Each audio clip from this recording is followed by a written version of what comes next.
We are living through one of the most serious moments in the history of Canada. Today, the United States are pursuing their assault on Canada with a 25% tariff on steel and aluminum from Canada. These tariffs are not only unacceptable, they are unjustified. They will have a considerable negative economic impact, as my colleague said, on both sides of the border. American friend, tariffs on Canada is a tax on American.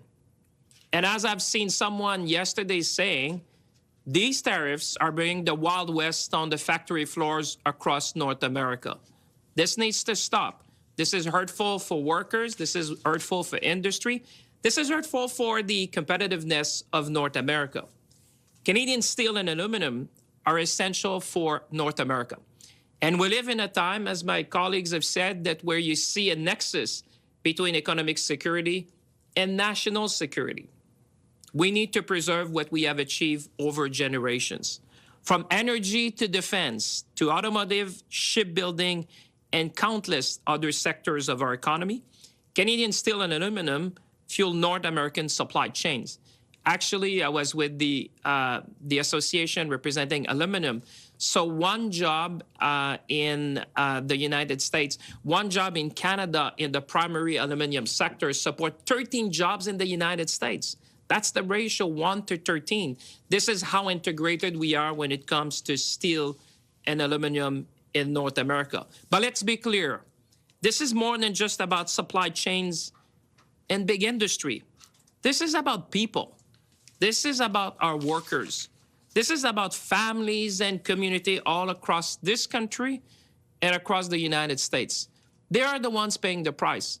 This uncertainty is creating anxiety across North America, and we need to work together to stop that. Les secteurs de l'acier et de l'aluminium sont... The aluminum and steel sectors represent over 150,000 workers everywhere in Canada. Every single day, these workers help to build our great country.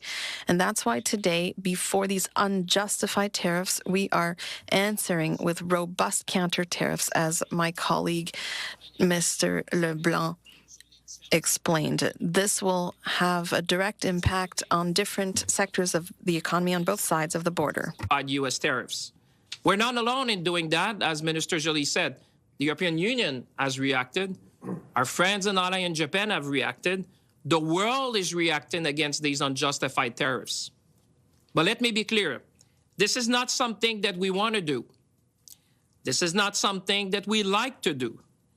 But it's something that, unfortunately, we are being forced to do in order to protect our way of living in this country and to protect North America. Make no mistake, today's decision by the U.S. will increase costs for consumers. Mr. Joly was right. When you're talking to our American friends, we need to make them clear. This is going to increase the price of construction. This is going to increase the price of car. This is going to increase the price in the defense industry. It will put thousands of jobs at risk. And I would add unnecessarily. And it will weaken North America's economic and national security. My dear friends, whether you're in Canada or in the United States, we cannot let uncertainty become the new certainty in North America. That cannot stand.